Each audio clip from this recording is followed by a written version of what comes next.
Good afternoon, everybody. This is Bassam Haddad. And I'm MK Smith. And I'm Nadia Sveiti. We are so delighted to be back with our fourth season and episode one of Live with ASI, a month of knowledge production. Welcome, welcome. Would you like to say something that cheers people up? Maybe something that, Yeah. We have a new setup today while Bassam locates our intro video. I'll tell you about our. Well, actually, I located it. Oh, so you were really just giving me the floor? Yeah. Oh, thank you. Okay. Well, I'll tell everyone about my week. It was fine. And yeah. Besides MK's week, we are actually moving to a very conversational tone and format. So this will be a conversation with the folks that have produced, for the most part, the content that we will be sharing.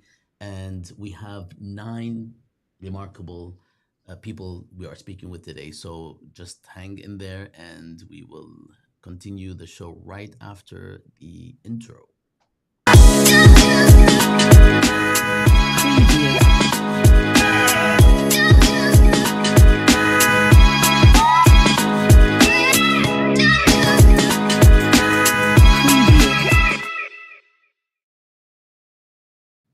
All right, so we have a very exciting show for everyone today. As Sam said, we have 9 different speakers who have published various articles or podcasts with ASI and its various branches. We will be bringing in momentarily Moon Rabani, who will be discussing several important things, including the Connections podcast. And we'll bring him in right now. There we go. Hello, friend. Hello. How are you? All three of you. We miss you, Mu'ayin. Hi, Welcome to LWA. Good to see you again. Welcome, welcome. We're excited to have you and to chat about a few really important topics today. First and foremost, we'd love if you could share with us a little bit about, we're approaching the 20th anniversary of the death of Edward Said. If you could share a little bit about him, his impact, his legacy, as well as your latest Connections episodes, which are both concerned with the question of Palestine, imprisonment, liberation, etc. Yes, well, there's actually 2 events the coming month. The first, as you've just mentioned, is the 20th commemoration of the premature death of Edward Said. And to mark this occasion, we'll be publishing a series of articles reflecting on his life and legacy, reposting a number of book reviews that have appeared over the years on Jadaliya that reference his work. There will be an episode of Connections, also looking at this and still trying to railroad fellow editors at Jadaliya to contribute to a roundtable on this issue as well. The other commemoration this month is it will be 30 years since the Oslo agreements between Israel and the PLO were signed under US auspices. And to mark this very unfortunate occasion, we will be, the Palestine editors at Jadaliya will be publishing a roundtable. We will also be reposting book reviews and articles that reference the Oslo agreements and their development over the previous few decades. As far as Connections is concerned, we had 2 episodes in July, one with Nathan Brown, looking at important article he co-authored in Foreign Affairs about the one state reality that is now very broadly recognized as an apartheid regime in Israel and the annexed territories, and looking at the various implications of this, as well as a response he had written to his critics. So we examined the various aspects of that issue. And 2 weeks later, I had a lengthy conversation with the UN Special Rapporteur for the Occupied Territories, Francesca Albanese, about Israel's carceral regime. And this was based on her most recent report to the UN Human Rights Council, basically looking at Israel as, in effect, one big prison for Palestinians, particularly in the occupied territories. This week, we will have an episode with the noted historian Avi Schleim about his recently appeared autobiography, Three Worlds. And there will be another episode also with the historian Elise Semerjian about her new book, Remnants, referencing the Armenian genocide.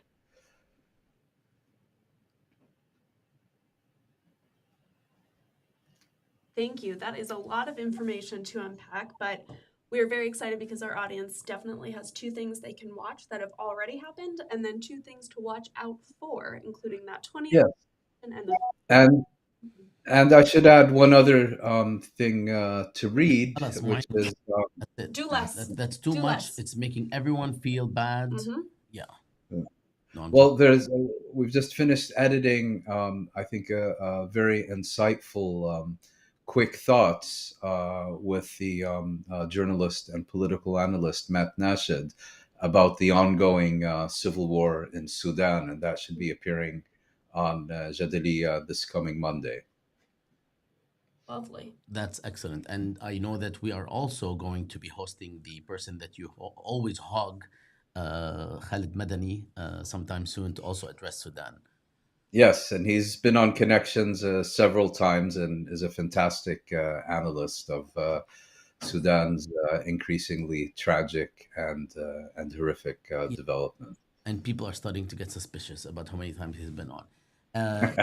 We will ask you to come back, Moeen, not only as a guest but also as a host. So the four of us, the reason we started with you is that it could very well be that the four of us will be hosting future episodes and addressing the matters that we're publishing, and we always love to have you. Shukran كتير معين. I look forward to it. Thank you. Bye, Salam. friends. Goodbye, everyone. Salam. Bye. Bye. You can go now, Marine. I'm looking. Unless you want to stay and hear what Kat There you go. You know, I don't want to See put you. X myself. There's an X against it. It's not nice. أهلا وسهلا. Okay, I'll do it. Bye, guys. Bye. Bye. Before we move to our next guest, I'm going to do a very quick promo for the Arab Studies Journal that we all love and appreciate.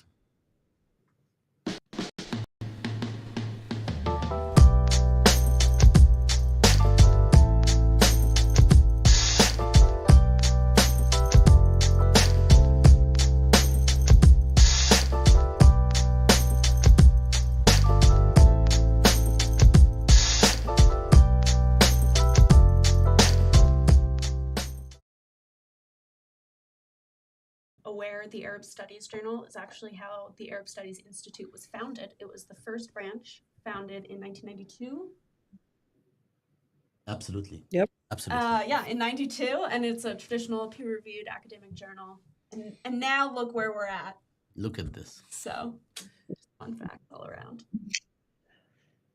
So next up, we have another member of our Jadaliya ASI family, Dr. Kati Al-Hayek. Is she coming on? I don't see her yet. Kati is an assistant professor in the School of Professional Communications at Toronto Metropolitan University. And she is here to... Hi! There she is. Hi. Kati.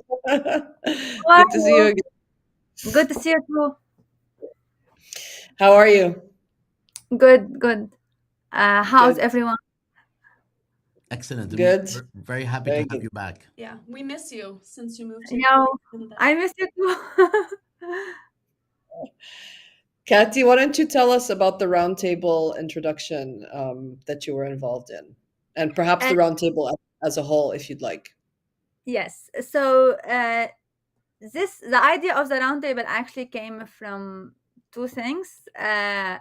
First, in 2021 and 2022, I was part of Henry Jenkins' Global Fandom Jamboree series, where he invited especially like emerging scholars from around the world who do research on Fandom, and I was surprised. Like it really like covered most countries from around the world, and I was put in a group with scholars who are not from the Arabic speaking region but from Finland and France, and it was like a great conversation and a great connection. But when the series ended, I discovered that at least three other scholars do research from the South West Asian and North African region. And I was also interested to be in contact with them and to maybe like bring our conversation and our research to more audiences who are interested in that particular region. So that was like one thing. And another thing, I think last year I also like gave a talk with Bassam about my research on Fandom, and there was some interest from Jadalia team and Kylie to more develop something written specifically to Jadalia audiences. So I have been in contact throughout the last year, and it is it's always like difficult to bring people together, and because all our research is at the intersection of politics and fandom, a lot of political event changed. So we updated our pieces, we reflected on recent event, and then this past month, August, we had the chance to put everything together. I had a co-editor, Benjamin Nolan, who is my colleague from my PhD years at UMass Amherst, who helped me like with the editing and putting everything together. And I was so happy because I think this like really contribution fandom study and fandom research is mostly dominated by the experiences of fan in the West, especially US and UK audiences, and really like our region is not that much represented, and especially generally fans experiences from the global south is not represented that much within fandom and studies. So I'm happy and proud that we are able to bring visibility to this segment of fans. The Actually, the roundtable have, in addition to the introduction, that locate the four pieces within like a larger context of fan studies and cultural studies. There are four pieces. One piece is written by me that reflect about my personal and scholarly experiences of being fan and engaging with fan studies, and kind of challenging who is a fan, because we don't like think about like in Western academia and in US and European circles, we don't think, for example, about Syrian refugees as active audiences and fans of entertainment and popular culture. So my piece reflect about that notion of challenging who is a fan and how I engage with two fans group, Syrian audiences of Syrian drama, and Arabic speaking fans of Game of Thrones, and then now its prequel, House of the Dragon.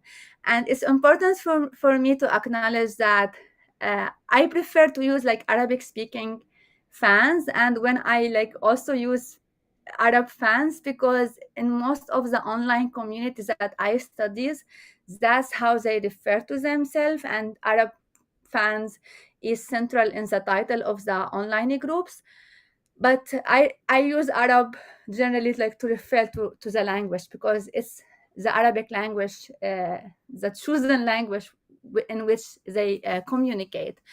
Another piece is by Sabnam Baran, who engaged within fandom in the Turkish political context, and how popular culture and fandom of sport have been politicized in Turkey, and she connect what happened in the recent Turkish election earlier this year in May 2022 within a political event from 2011 and 2013. So there is really interesting connection and analysis if anyone interested in the Turkish context and its implication on the larger region. Another important piece in the roundtable is by Rafai Muhammad, and he reflect on the popularity of Turkish drama within the Pakistani context and how the Pakistani government actually use Turkish drama for its own benefit and to kind of promote a counter hegemonic ideology against especially Bollywood production, which is very also popular in Pakistan, but also how Turkish drama has been politicized in the Pakistani context, and he brings important conversation about also like gender implication and how actresses, like specific actress was held became kind of a contested symbol of like moral purity within Pakistan, and how sometimes like fans really uh, get like intense in how they like held actresses and the subject of their affect into like higher moral standards that sometimes actresses or actors in real life cannot like met.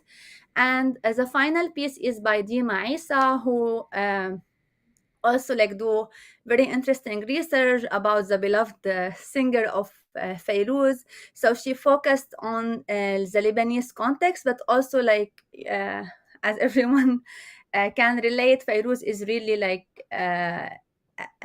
effect is beyond just the Lebanese context. So she like talk about the diasporic community affect toward Fairuz and what it means to them, but also about how different political parties within Lebanon claim her as their own and use her for their political message. So this is in some of the major ideas that we cover in the roundtable and in the four pieces, individual pieces. I hope people enjoy reading them and engaging with them. Kathy, thank you so much for also organizing with your colleagues such an important angle onto this particular topic. I'm sure a lot of us can find ourselves in one of these pieces as fans, since at some point we're all fans of something or Yeah, someone. it's Kathy, like thank you something so we much for being about. No, it's something I think we don't think about in relation to our identities. Then sometimes when it is laid out, oh, like you have like some concept to describe personal experiences that before you didn't think about in such way. exactly. Thank you so much for being here and taking the time out of your day. It was great to see you Thank and you for wrapping hosting Thanks. me Thanks. again. I'm glad to see all your faces online and hope we can meet in person soon. Take care. hopefully. Bye. Take Bye care. bye.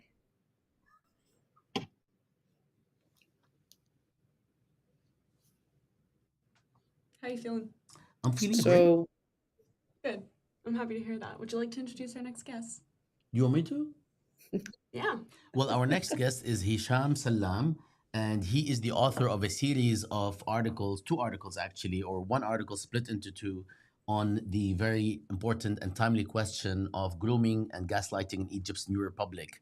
I interviewed Hisham for actually quite some time. We will show the first part of the interview now, and then we will get to the second part at the end of this episode because it is about 17 or 18 minutes. So we will show about half of it or a bit less at this point and then move forward with the show.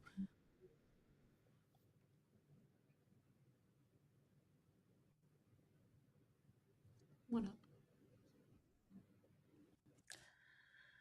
Good afternoon, Hisham. I am very pleased to be speaking with you. Welcome to Live with ASI. Thank you, Bassam. It's great to be with you, and it's great to be back on Live ASI. You are our first interviewee on the fourth season, episode 1. So let's get to it. I am in awe of the article that you have written for Jadaliya. It was written in 2 installments, and it is titled Grooming and Gaslighting in Egypt's New Republic. And it really made the rounds, has received a lot of remarkable commentary from Egyptologists and beyond. What I would love to hear from you is, what was the article about? What are the claims you made? And why did you write it now? We're talking 10 years after the July coup. Yes, absolutely. So you're absolutely right that the article is emerging in the wake of the 10-year mark of the July 3rd, 2013 military coup.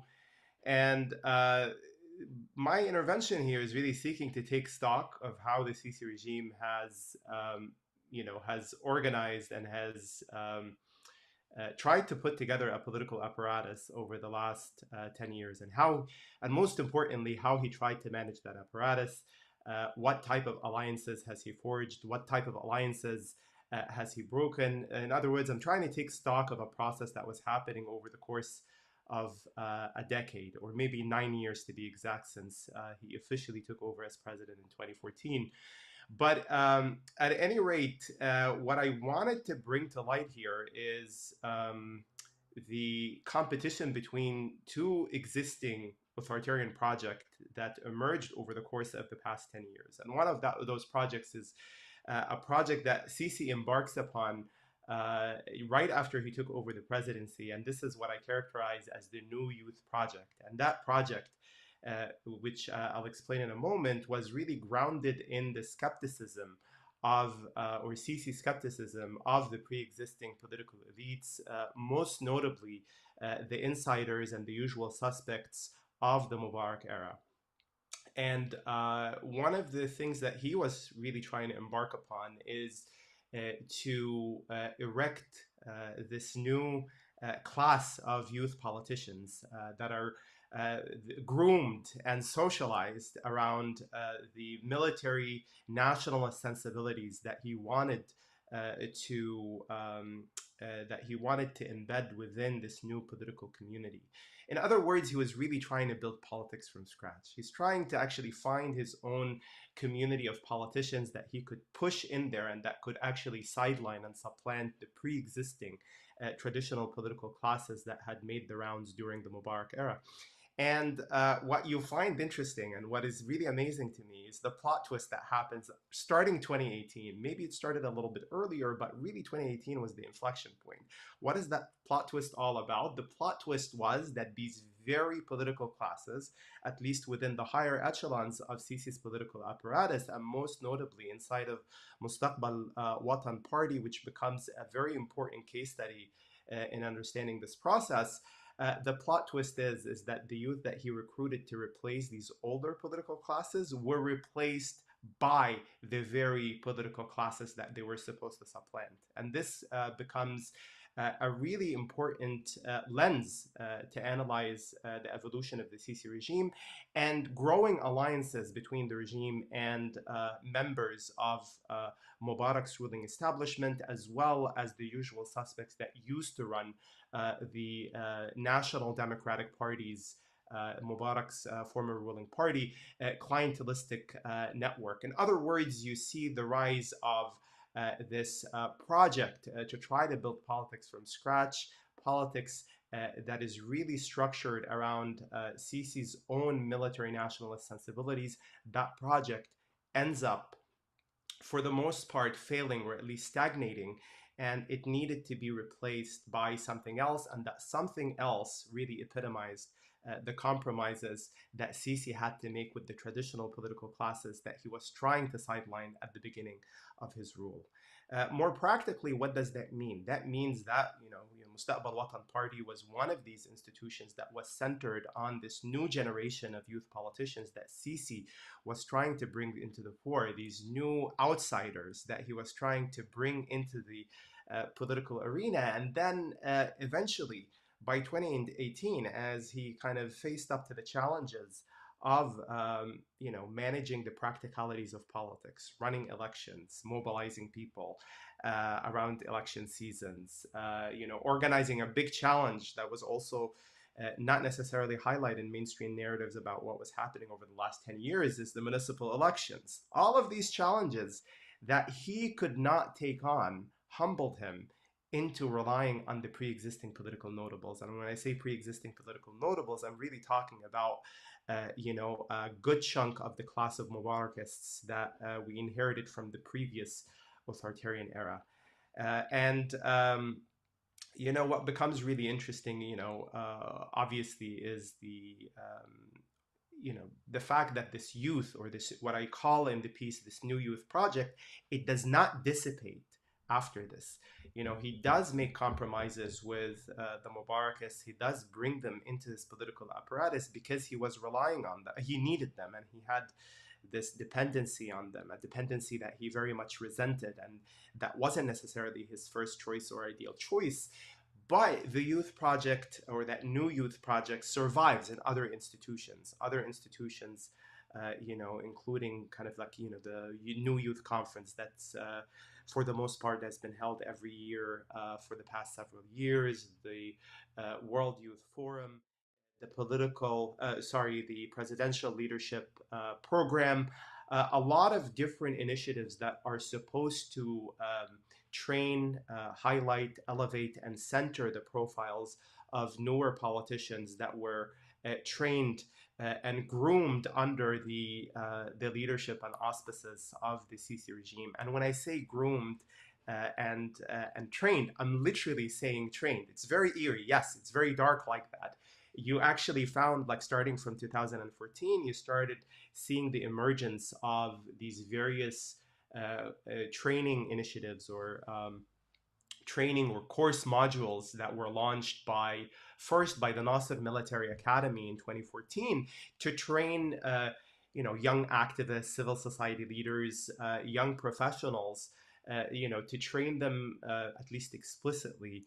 The goal was to train them to take over leadership positions in politics and civil society and public service. But in effect, what they were doing, they were really giving them courses on embracing the military's narrative about what politics should look like, respecting and capitulating to the military's political and economic privileges in their political careers, in their future political conduct.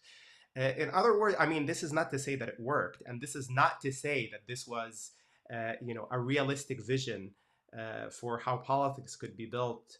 But what's amazing to me is that project continues to survive until this day, even if the realm of partisan politics, or the realm of political party life, was very much taken over, or at least a good part of it was taken over by the so-called traditional political classes that Sisi was trying to marginalize at the outset of his rule.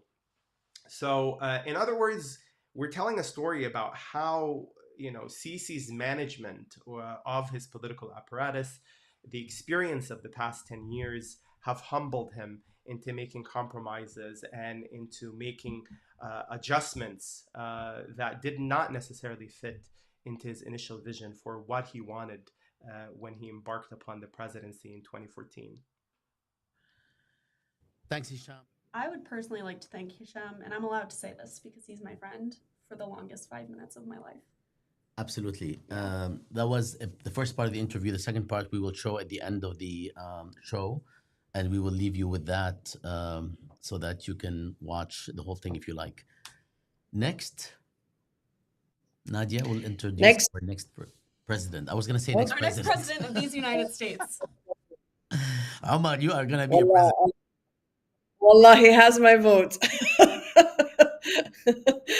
Hi, Omar. We are really happy to introduce Professor Omar Boum, who is a professor of anthropology and the Maurice Amado Endowed Chair in Sephardic Studies at the Department of Anthropology at UCLA. Welcome, Amar. How are you? Thank- Thanks, Nadia. I'm good. How are you doing? I'm And good, thanks, thanks. Good to see you. Mary and Sammy, for the invitation. Amar, why don't you tell us about the piece that you recently published in Jadalia with your co-authors? So this is an example of many pieces that we published in a book that was published by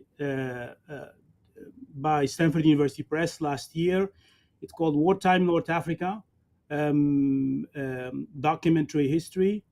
And the idea of this project is really three things: is to decenter writings about World War II from bureaucrats and states to ordinary people, to establish a collaboration between students and faculty and people in North Africa who still hold these histories, these oral histories.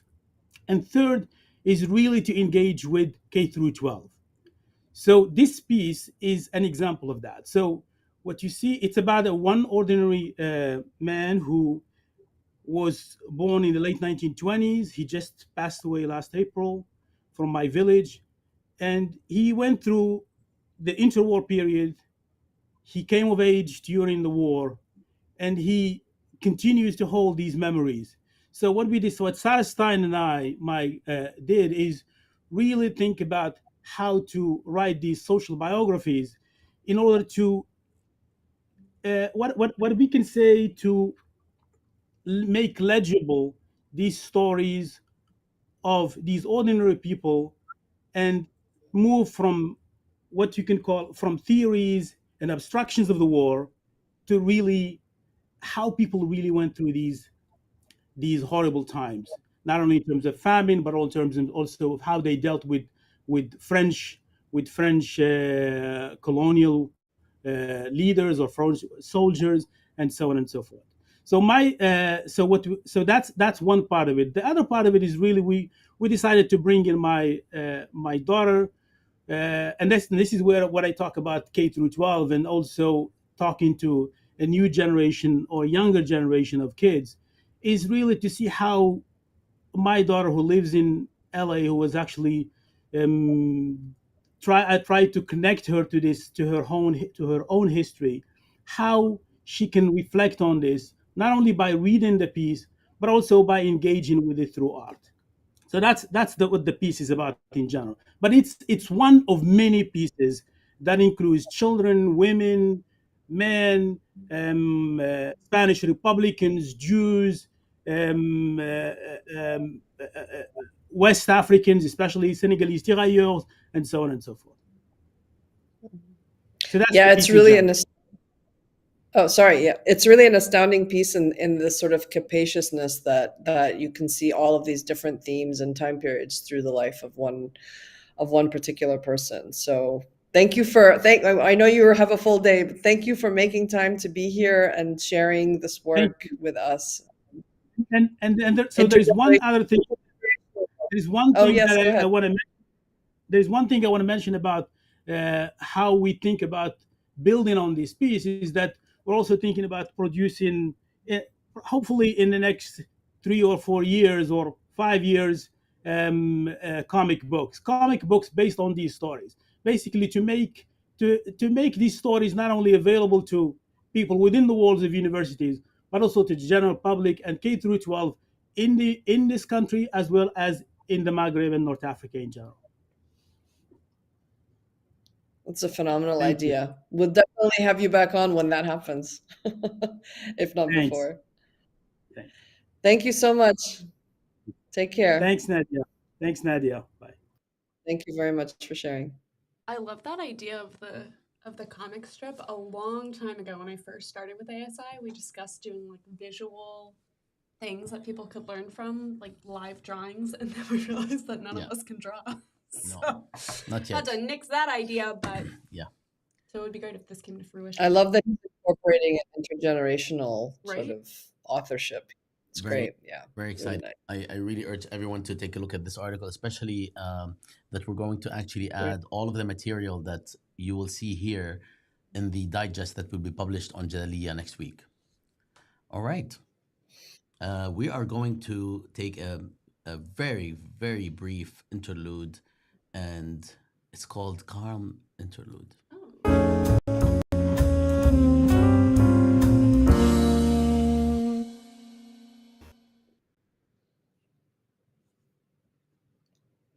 Would you like to introduce our next guest, Bassam? Well, I am very happy to introduce our next guest. I am actually Two introducing guests. two guests, Daria Oskaya and Birgan Gokmenoglu. I hope I did not mess up the names. Daria and Birgan, welcome to the show. Hi. Hello. Hello, how are you? How are you both? Good, thank you. How are you? Thank you for joining us and sharing with us all the wonderful things that you guys have been doing.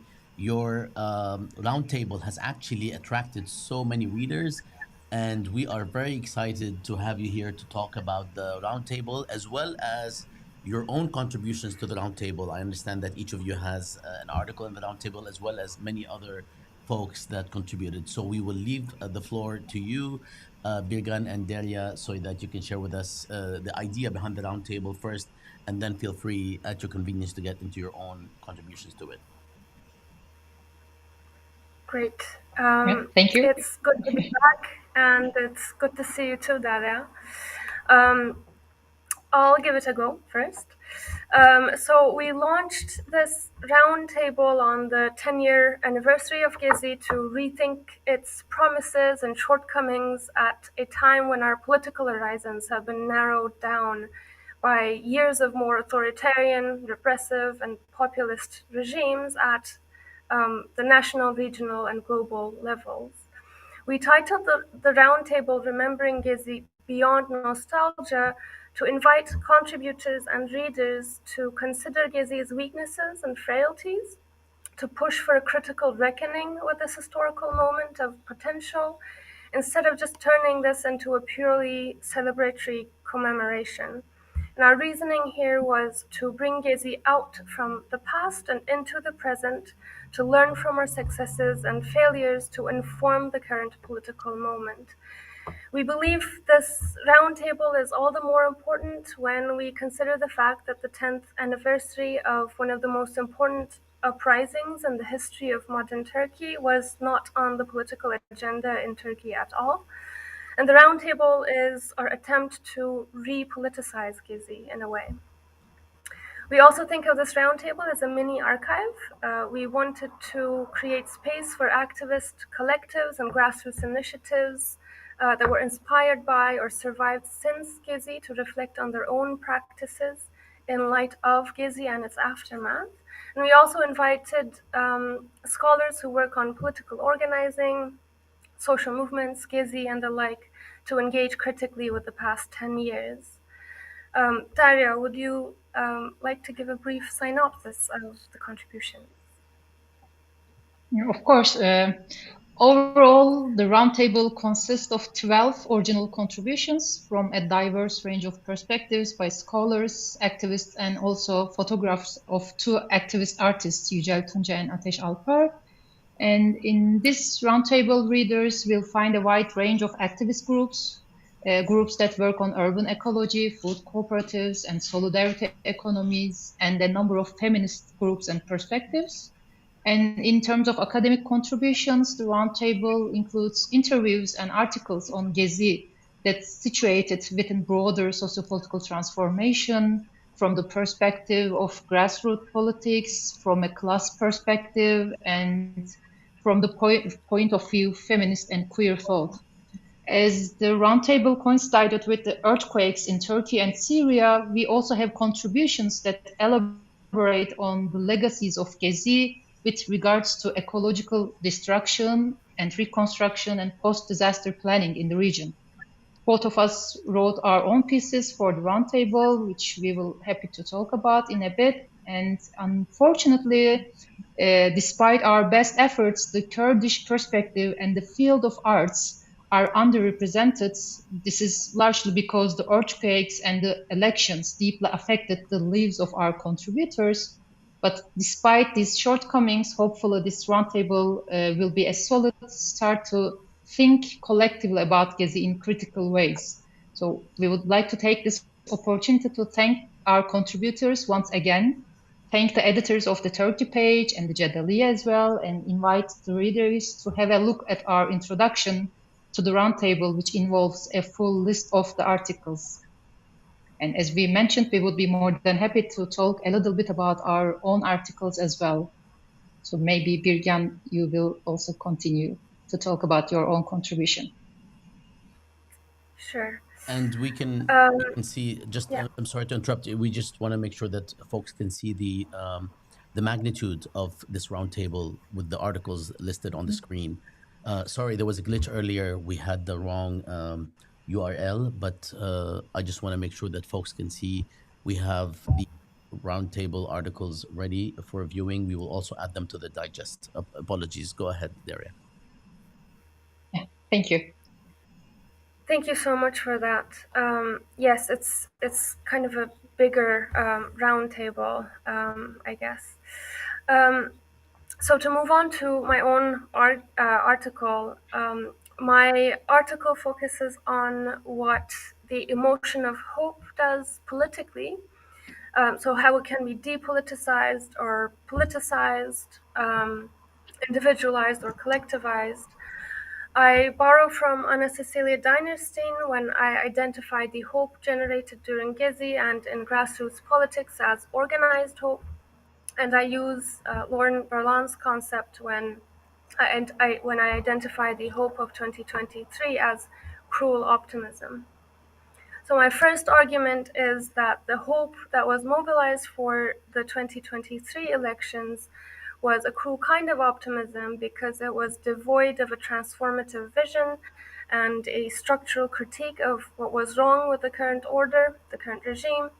And in contrast, and this is my second argument, what set Gezi and grassroots activists apart was, and still is, the constant experimentation with alternative forms of doing politics, the visions of social transformation, and the building of hope in and for political struggle.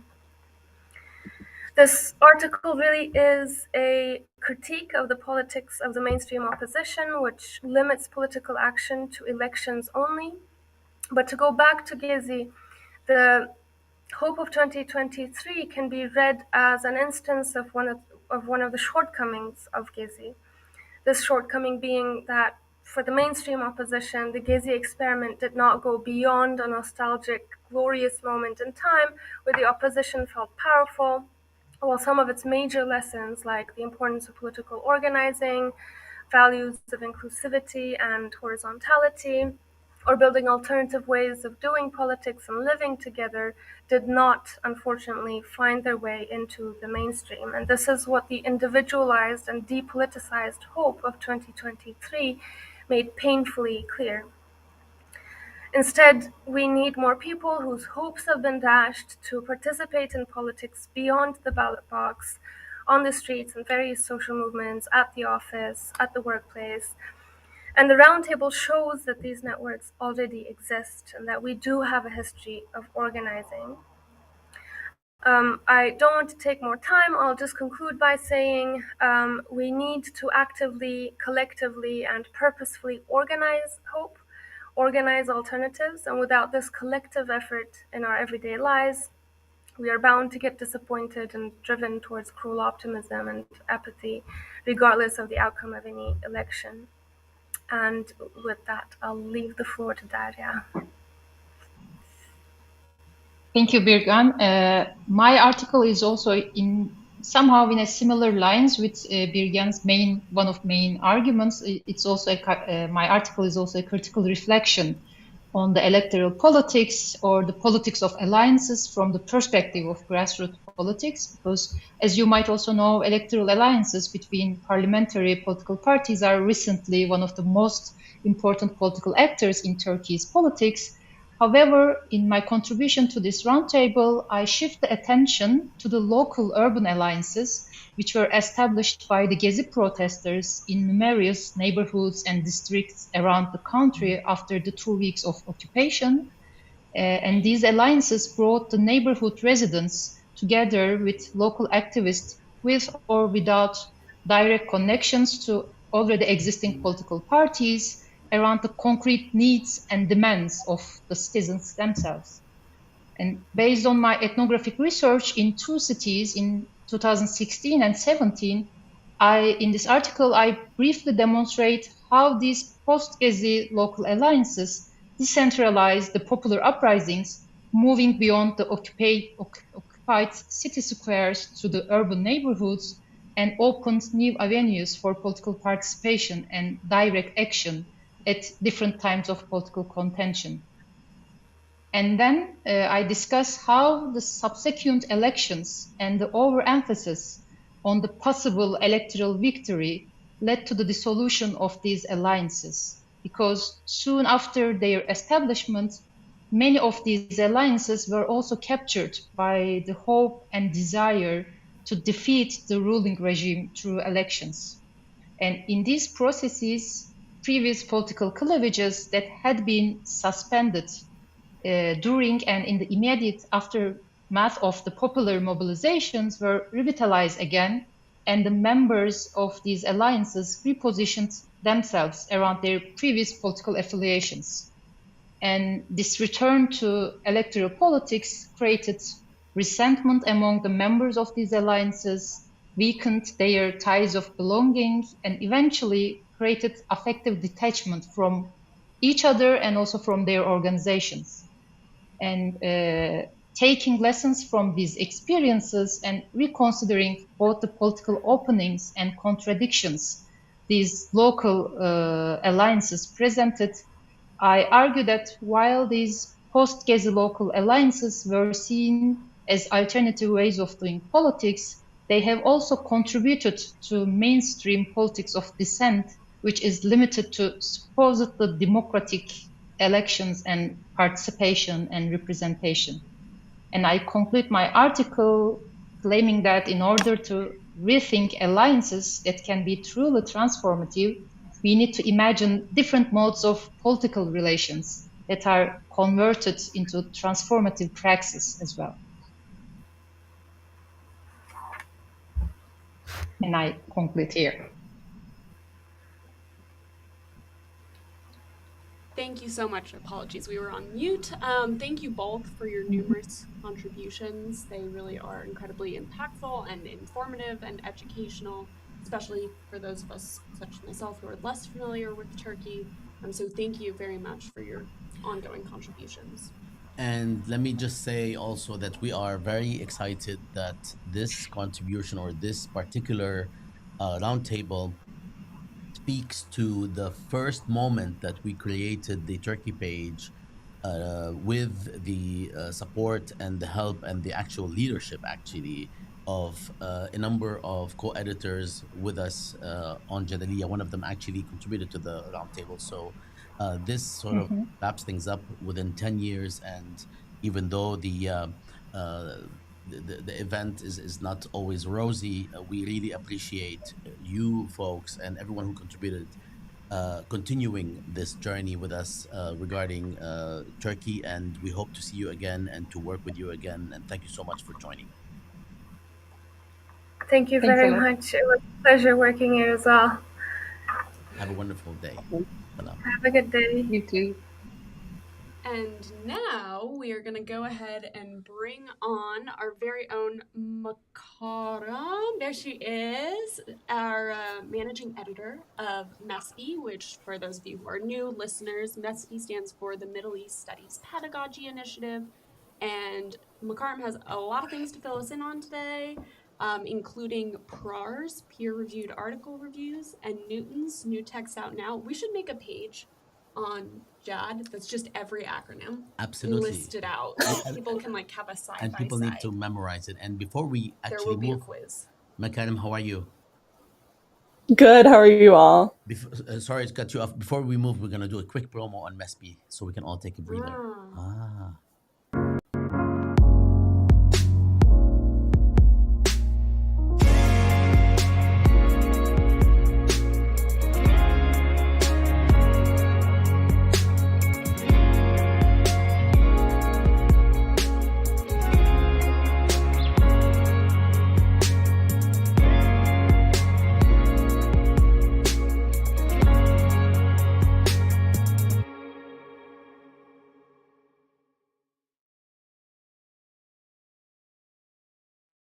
Hi, everybody. We are back with Makarim. We are very excited to have her again. Makarim, you have lots to share with us. Go ahead.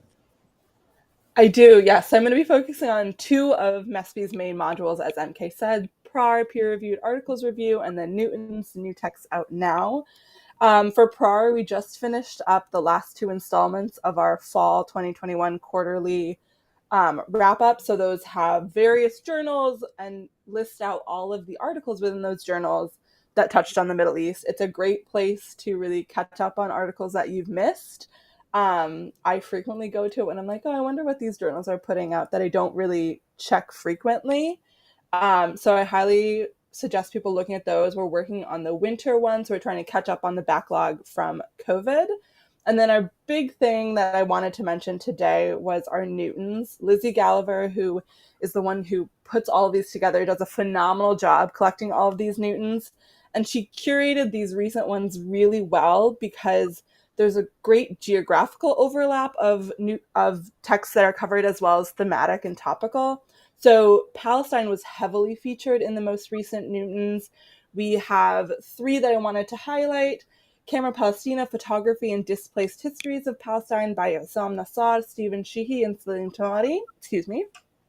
Transnational Palestine, Migration and the Right of Return Before 1948 by Nadim Bawalsa, and then Refugee and Resistance, Palestinians and the International Refugee System by Anne Irfan. So you'll see Palestine very well covered, but also within those last two texts is a question of movement and migration, whether it be forced displacement or economic migration, that are central. And that's then supplemented by another Newton that came out by Noor Barakat on Bedouin bureaucrats, mobility and property in the Ottoman Empire. So you'll see geographically well covered, lots of depth there, as well as this question of movement is talked about in various different ways. So all around, great Newtons have been published recently and really well curated. So I highly suggest people take a look at these. And there's always more coming out. Again, like I said, Lizzie is a machine with these things and puts them out at least twice a week. So keep an eye on that page with Jad. Amazing. Thank you. And can I ask, put you on the spot, is there anything in as we wrap up the year? I know I'm kind of getting ahead of myself there when I say the end of the year, but in quarter 4 of this fiscal year, is there anything that we can look forward to coming out from MESPI? Yeah, so we're working on hopefully a bouquet on a rock coming out for our peer-reviewed articles review, as well as we're looking back at the Arab uprisings and seeing a lot of journals have published these commemoration articles. So gathering together, well, how have journals commemorated the Arab uprisings across the board? And so another bouquet coming out from PRAR. Wonderful. Thank you. There's nothing in this cup, but they do this on like shows on YouTube, so I'm trying to do it. I mean, I want to jump in here and connect since you left off with bouquets and you were talking about Newtons, I just want to say also that to connect it back to our first guest, Ma'in, that when we run on Jadaliya, the commemoration of Edward Said's passing and also of Oslo, that there will be 2 curated Newton bouquets to go with each of those. So everyone should keep an eye out for those coming soon. Absolutely. Thank you all. Thanks, Makarim. We'll have you again. And every time you call from a different apartment because you're moving, you're a PhD student, and you're like, a high roller. But look at how we love the background. Yeah. She's a real horticulturalist. No, it's just my jungle has increased because I'm the green thumb of the program and I get people's plants when they go on field work. So Well, ahlan wa sahlan, and thank you so much, Mikael. Before you leave, we're going to bring in our One of the second most to last guest. significant Is it Christian? takeaways from the book, and the reason why me and others. Yes, can you hear me? Yes, we can hear you. So it's Christian. I'm saying it correctly. Feel free to correct us. Okay. Well, welcome, Correct. Christian. Very happy to have you. That is a wonderful piece that you have written. We would love for you to share with us more about it. And Nadia will actually do the proper introductions. Nadia, I think I took your thunder. That's okay. Hi, Christian. Hi, Nadia. Nice to meet Well, you. very nice to meet you virtually. We're really happy to have Dr. Christiane Gruber join us. She is professor and curator of Islamic art at the University of Michigan. And as Bassam was just saying, is here taking time out of her day to come and talk to us about her recent publication with Jadaliyah. So the floor is yours. Thanks so much, Nadia. Yeah, thank you so much for publishing my piece on the visual culture of the Nation of Islam. I had been wanting to write this piece for quite a long time. I can get into how I got to that a little bit later. Safe to say that the first step for me was to sift through hundreds of issues of the NOI's journal called Muhammad Speaks. Its print run was between 1960 and 1975. It was the most widely circulated Black-operated newspaper in the United States at that time, and it had incredible investigative journalists on board. So it was exposing the horrors of the Vietnam War, mass incarceration, and so on. What struck me the most in the volumes of Muhammad Speaks was the number of graphics and visuals. And I realized as an Islamic art historian that there was a different kind of Islamic visual culture that was being elaborated here in the 1960s and 1970s in a moment of civil rights in the Black Power era. So I wanted to really look at them and try to understand what was going on, both rhetorically and visually. And that's when I discovered a couple of different leitmotifs. And those three major motifs are at the center of the essay, which really explores what is Islamic about this visual culture. So the first topic I address is essentially the emblems of Islam, starting off with the NOI's so-called flag of Islam. It developed its own icon of state through another flag, not using the American flag.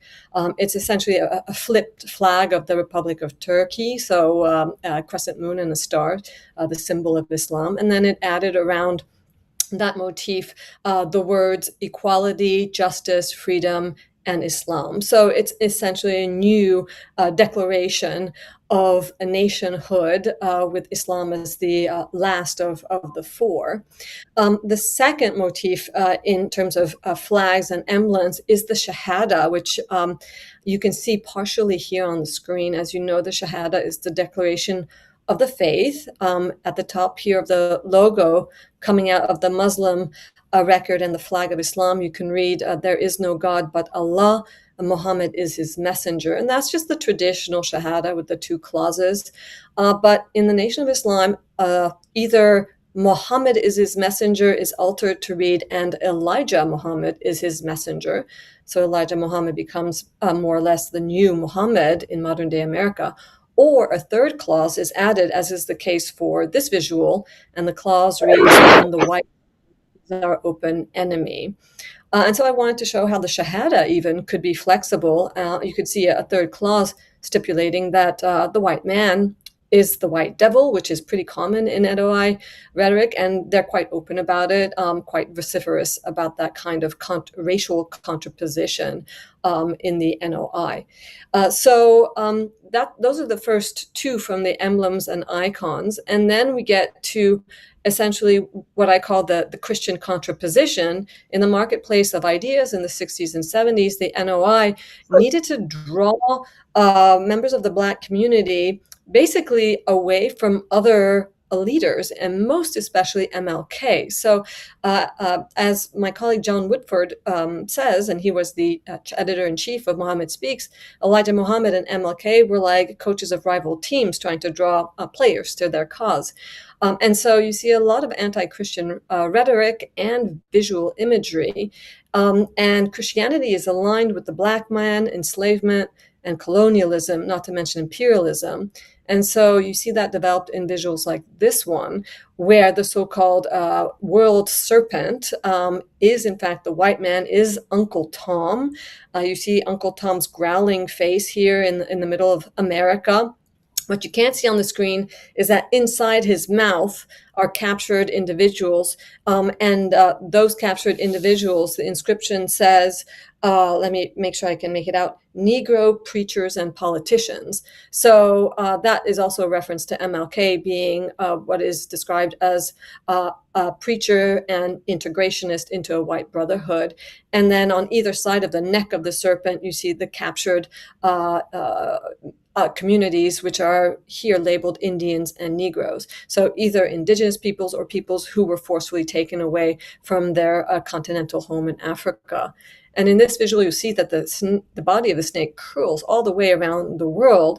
And the only place that can launch an attack successfully against this snake is from these chivalric Arab tribes on camelback coming out of Arabia, which is identified as the Garden of Eden.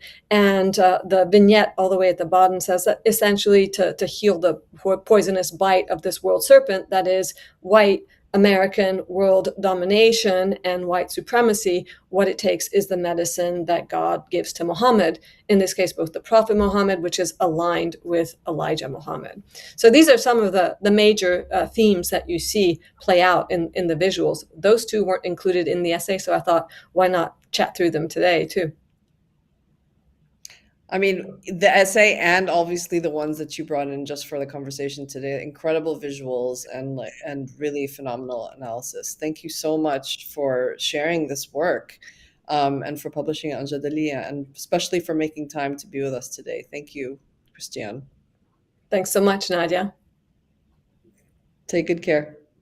You too. Thanks. Christiane, sorry, we were looking for the mute button. The mute button is actually our, I don't know. It's our best friend and our worst enemy. Yeah, we have to psychoanalyze this at some point, but the mute button has actually created a lot of stress for us in the past 3 or 4 years. This is our 4th season, so 4 years. We're lying. We're not stressed. As you can tell, actually, you cannot tell because we're not on camera. Let me add us on the camera so you can tell. Do we look stressed? 1 second. There we go. You look relaxed to me. You look good. Actually, one of our problems is that we're too relaxed. That's why you will find some glitches. We don't believe in corporate perfection of production. Mm-hmm. All right. So thank you very much, Christiane. And I know that so many people actually have pointed out how much they really love the article on social media. We follow all these social media trails. So thanks for joining us, and we look forward to you writing for us again in the future. Thanks so much for having me, and thanks for publishing the essay. Absolutely. Take care. Bye. All right. Bye. Now we're going to go ahead and bring on our penultimate guest, who is Anna Yunus, who is an independent scholar based out of Germany. She works on Palestine as well as questions of allegations of anti-Semitism. And she is here today to share with us a little bit about her incredible piece, Settler Coloniality is Coming Home to Roost in Europe, Anti-Semitism, Palestine, and the Right to Protest in Germany. So, Anna, welcome. How did you do this? I clicked here and then I read down here. Oh my God. I know, I'm a tech wizard. Wow. Hi, everyone. Thanks for having me. Can you hear me? Yes, ma'am. Good. Great. It's lovely to have you on. Thank you for joining us. And if you wouldn't mind, please sharing a bit about your research for anyone in our audience who may not have had the pleasure of yet reading your article. So this article that I wrote for you guys, or for Jadaliyya rather, focused on the police bans in Germany concerning the Nakba demonstrations and commemorations this year as well as last year. However, this year I took it kind of angered me to such an extent that this article finally came out. And I'm going through the police bans basically in the way they rationalize on around 16 to 17 pages the bans for Palestinians to not being able to commemorate or demonstrate for their human rights, essentially.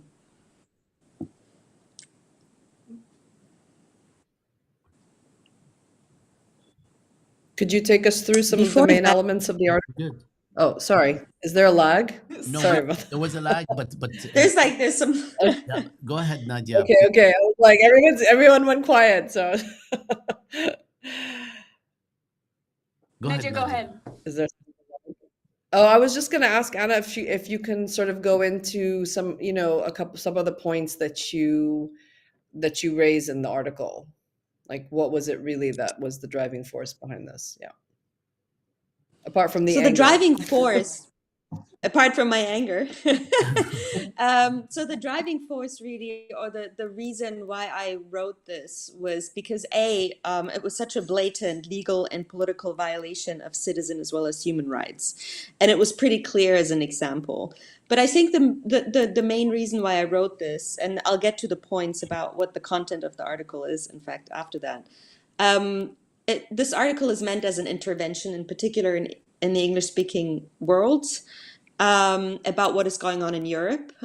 So far, we have state-sanctioned discourses around memory predominantly, that focus on European history and fascism, not on colonialism, as a root cause for today's, let's say, political predicaments concerning Palestinian human rights, from our perspective speaking, which I find very interesting, because when we look at, let's say, Indian fascism or military coups in Africa, we do not really go into the history of colonial legacies or slavery to explain why India, Gabon, or whoever is doing what they're doing. However, when it comes to Europe, it's the self-centering narrative about European culture and memory discourses that always comes to the fore. And that is something where I wanted to intervene, which is why I call it a state-sanctioned discourse when we talk about memory, because it always kind of puts to the marginalizes discourses about violence as they appear today.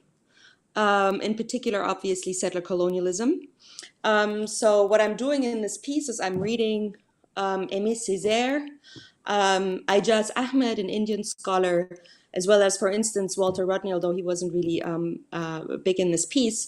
And I'm thinking with them as to in what way can we explain, if we stick to a memory discourse, for instance, but I rather call it settler coloniality, in what way can we explain today's politics towards Palestinians and anti-Palestinian repression and racism with a discourse on history? And what I'm basically saying is that settler coloniality is coming home to roost in Europe, which is premised on not just simply on colonialism, as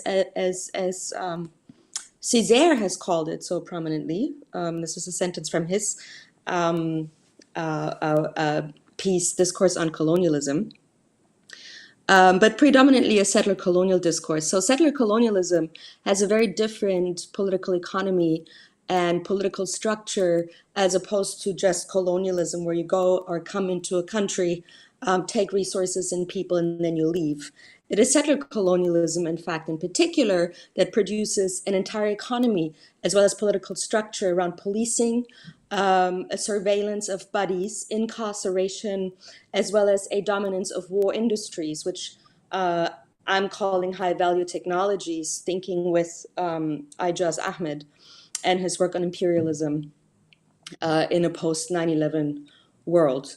So I'm basically reading these police bans through the lens of settler colonialism and how they explain and justify and rationalize through an Israeli, but also, can you still hear me? Yes. Through an Israeli, but not only a settler colonial narrative as to why we need to ban and even outcast entirely Palestinian rights to protest, to assemble in public, even to dance Dabgir. Yeah.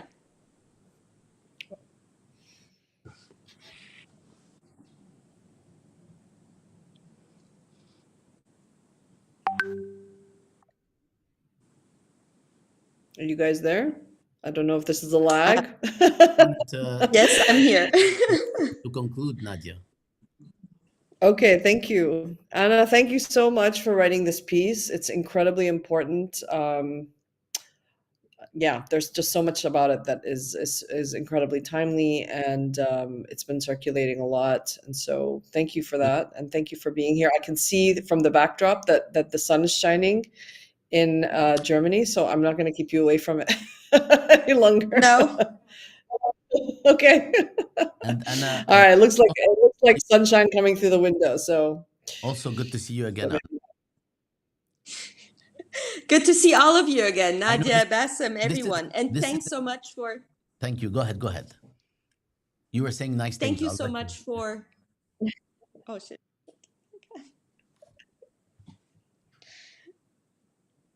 Go ahead. go.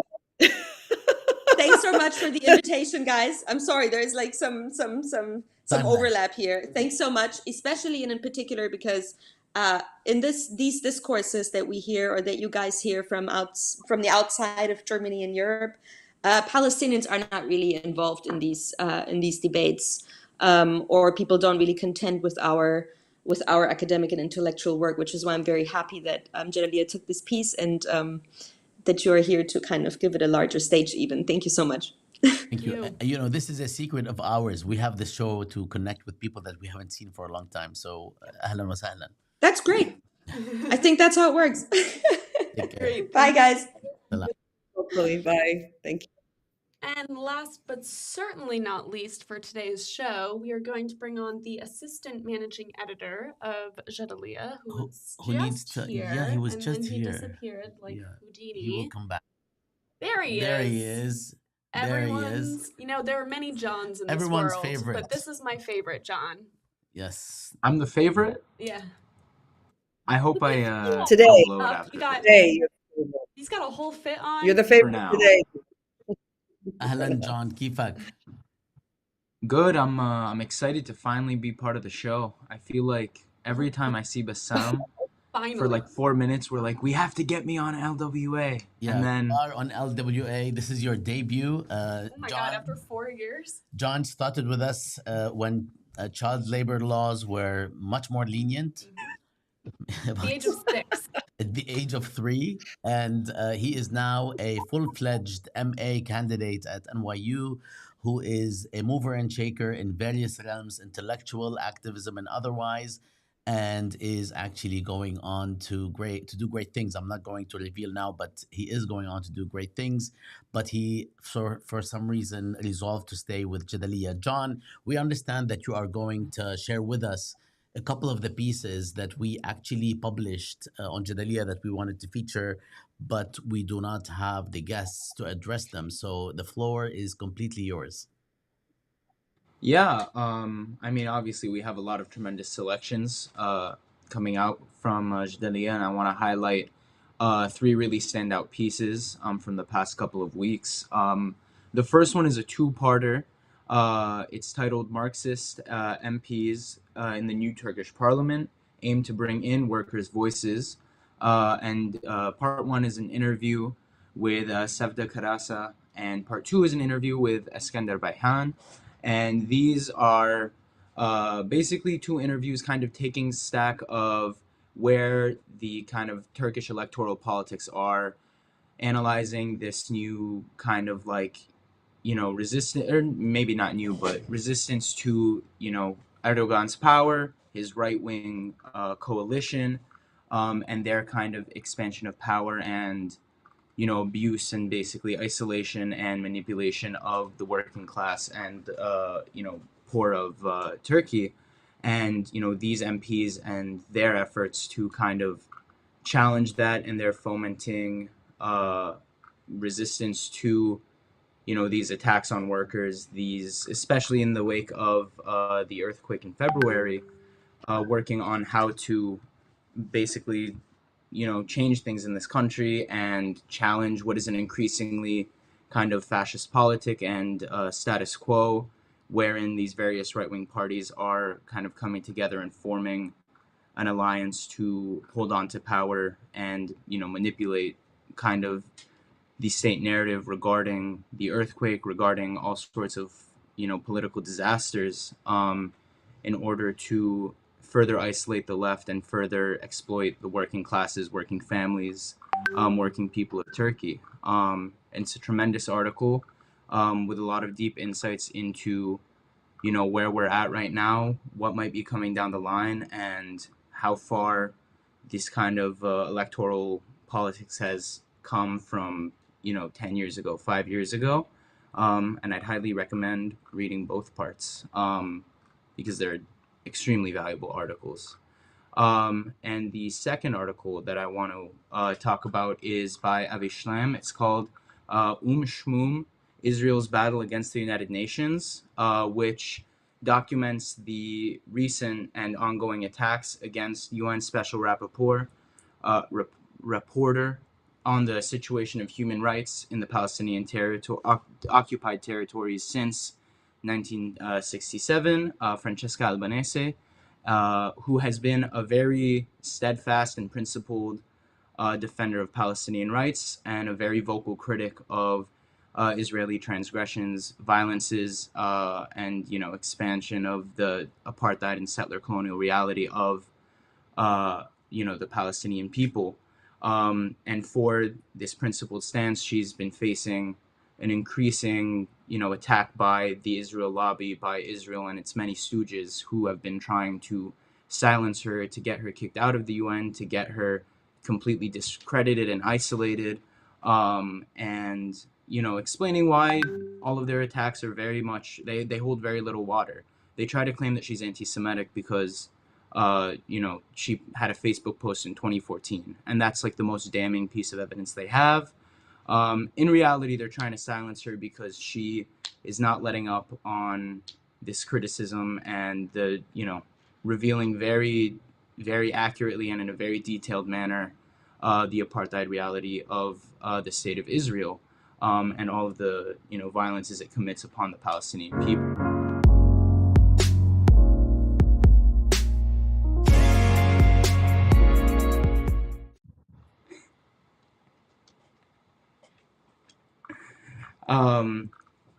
Anyway, I'll take that as my cue to transition to the third article. Sorry, by Johnny, Norman Finkelstein. total fluke. Instead of removing the article so we can show the third one, we started the MESPI promo, which actually sounded like a very meditative break. Apologies. Go ahead. You know, you can never promote MESPI too many times, I think. So I'm in support of this interlude. But so that moves us on to our third article by Norman Finkelstein, which titled Bill Clinton Lied. Sorry? Which broke the internet. Which broke the internet because I think everyone was shocked to learn that Bill Clinton lied. He's famously a very truth-telling president. But yeah, Bill Clinton lied, and so did everyone else. A mystery solved in the Israeli-Palestine conflict. And it basically documents what was going on behind the scenes during the Oslo so-called peace process and the way in which, you know, the initial fallout of it was kind of narrativized as Palestine and specifically Yasser Arafat coming to the table with all of these kind of unreasonable demands, with all of these kind of reservations with regard to Bill Clinton's proposed plan, and that was the key reason that, you know, things weren't settled as quickly as people such as Bill Clinton had hoped they would be. And just kind of revealing how that fundamentally, you know, is designed to blame Palestine for, you know, the failure of everything. Palestinians are responsible for, you know, coming to the table. Palestinians are responsible for making concessions. Palestinians are responsible for holding no reservations. When the narrative is very much that Israel, you know, is a very generous and open negotiator who wants peace more than anything. The truth of the matter, as Finkelstein documents here, is that they were just as reserved in the terms of these negotiations and were just as responsible for their initial collapse. And again, like that's not the kind of headline that U.S. media, Israeli media wanted to go with. But, you know, it's an important reality to contend with that, you know, it was very much not only on the Palestinians to make peace. And it is not only that the Palestinians don't want to make peace. It's a tremendous article. And yeah, it broke the internet. So if you haven't already read it, you should, if only to follow the discourse surrounding it. Mm. All right. You're pointing to the. Thank you. So I'm She's instructing me to the. anytime ever on the show you see me like this, it's me trying to communicate something to Bassam. Because I'm actually doing the hosting or co-hosting, and I'm also bringing the images in and the people in and the transitions. So And I point out all the mistakes. and she points out all the mistakes, which is the way it should be. And this is a new setup in a new format.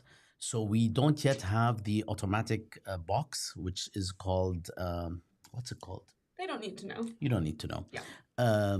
So we don't have that yet. So I actually have to manually do every single thing. We are going to have it next month. John Callas, thank you so much for a fantastic review of these pieces. It's so good. It's almost as though the authors were here. I really want to say also that everyone owes you a big debt of gratitude for being the person, along with the managing editor, Kylie Broderick, who actually make everything that goes on Jadaliya happen. So shukran, Johnny, and we hope that you will stay with us even when you become high and mighty. Oh, I'm never leaving. You can't get rid of me if you try. Don't you worry. I know. Thank you guys for having me. Shukran. Bye, Hey, John. hi, Thank you. Assalamu alaikum. Bye. And with that, folks, we wrap our show. We hope that not only you, our audience members, will come back, but that Nadia will come back as well. Nadia, would you ever come back to this? After today, absolutely not. No, I'm just See, kidding. I don't think people understand when Bassam and I have each other, it's like we're kind of goofing around, but even though the audience can't hear it, Nadia can, and she's trying to focus on what's going on. So we're just kind of a nightmare. And in all honesty, I mean, I don't know if anybody's still watching. And in all honesty, this whole endeavor of putting ASI online started with via a show, started with Nadia and I, who worked on this project or program called The Nerdiest Show on the Internet, a glorified books received list. It's a very, very parsimonious title, of course. And we laughed so much during that show that we had to go off air. We have to stop it because it was way too much fun. It made everything else at ASI seem quite boring. And so we had to stop it. And then what do? I ask MK to join me to co-host the show. And we're still having the Which most is fun. funny because my first ever exposure is when I was a student in Doha. My first ever exposure to ASI was The Nerdiest Show. It was you, Nadia, and Abdullah Al-Aryan, because he was my professor, and I Googled him, and The Nerdiest Show popped up, and I watched it, and you three were the first three people Nadia, I ever associated with ASI. I did not know that. That's insane, and also insane given where everybody is right. Nadia looks respectable here, but trust me, she can throw down. And why would you say that? And it's throw down. Why would I know? I'm trying to be professional here, man. Nadia, next time I'm going to actually add material from the what do you call them? Off takes, take outs, take offs, off outs. Outtakes. Stakeouts. Stakeout. We're gonna do a stakeout in DC. طيب, before we lose everybody, which we probably already have, I would like to conclude with the interview by Hisham Salam, the second part, which basically addresses the future in Egypt. And I know that this is basically something that a lot of people are interested in, although, we've gone longer than usual, but that's what happens on the first episode because it combines July and August. On every episode, if we're being honest. But not 40 minutes. So we do usually an hour to an hour and 20, but this time it's actually a bit longer. Thank you all so much for being with us. My name is Bassam Haddad, and you guys... That's Nadia Sabaiti. And that's MK Smith. That's amazing, MK. I was literally going to do that. Point to you. So. Let me cue Hisham's... and you know what? I'm going to do it after the credits. Yeah, just so that people can see the credits, and then you can see the show. Just to make sure we give people credit.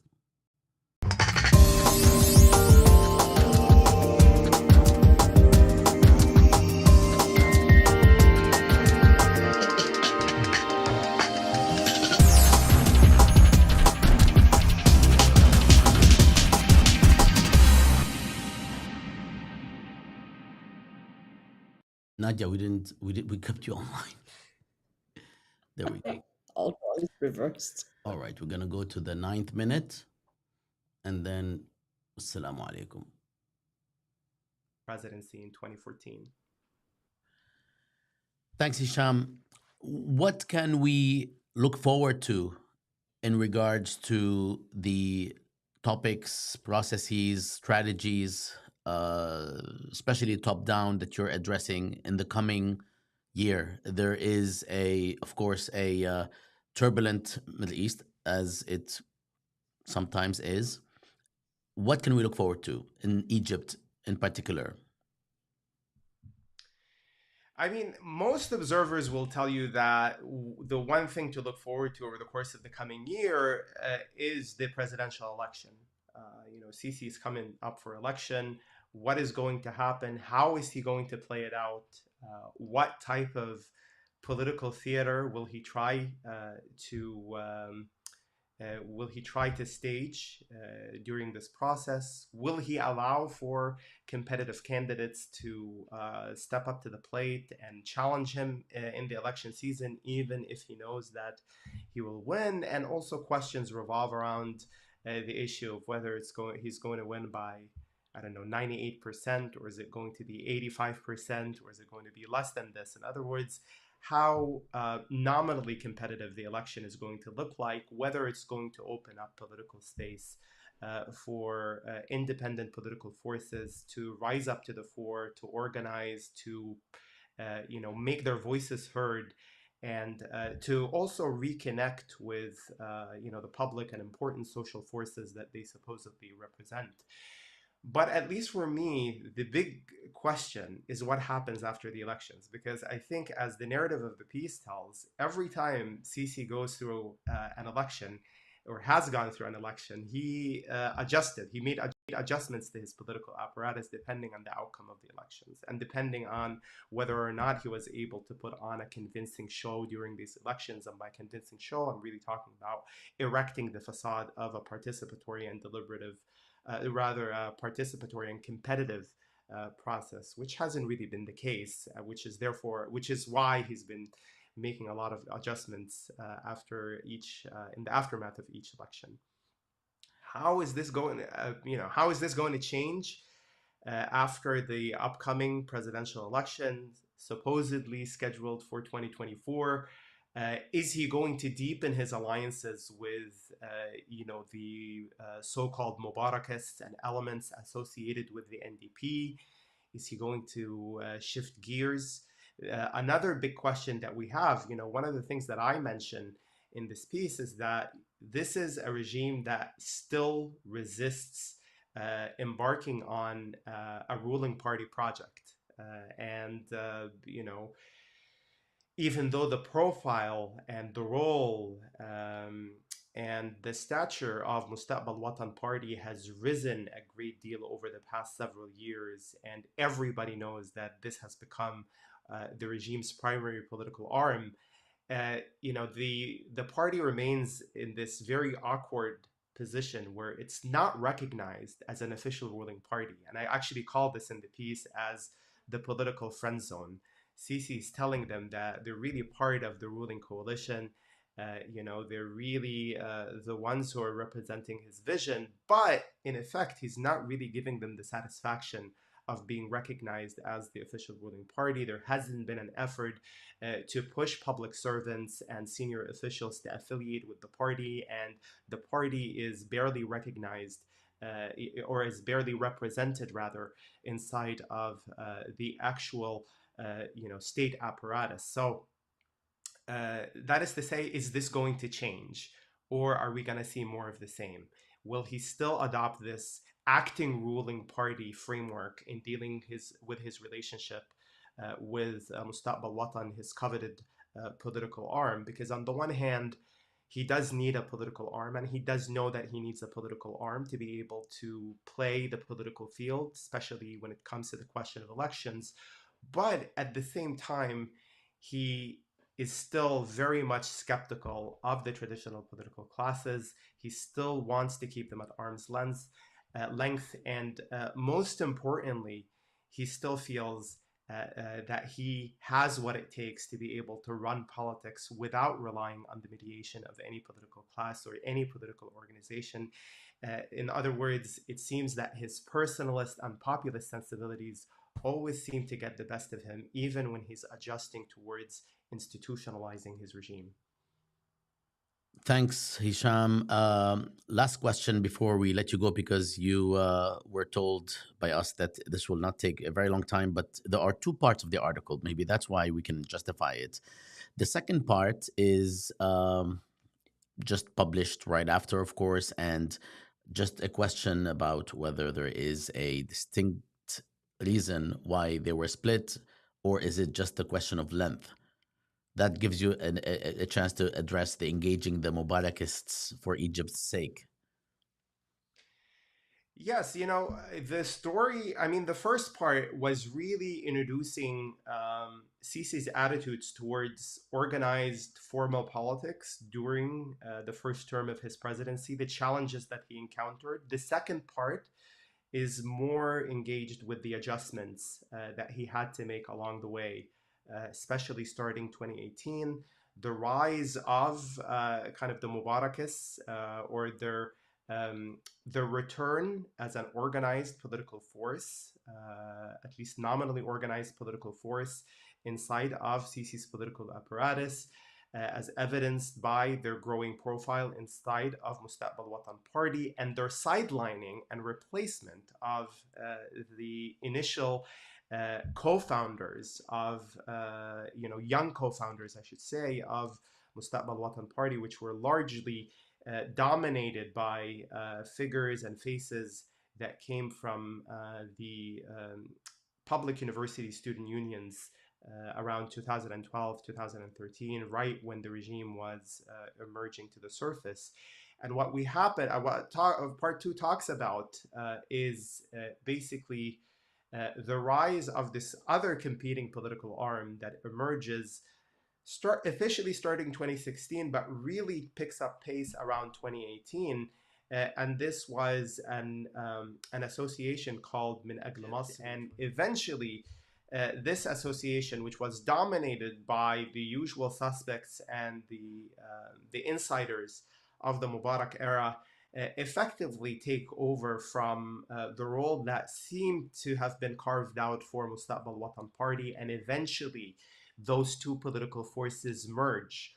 They call it a merger, which happened in 2018, but it wasn't really a merger. It was Min Ajl Masr campaign taking over Mustaqbal Watan, and the piece goes through the process through which Min Ajl Masr campaign took over Mustaqbal Watan and ended that experiment as we knew it.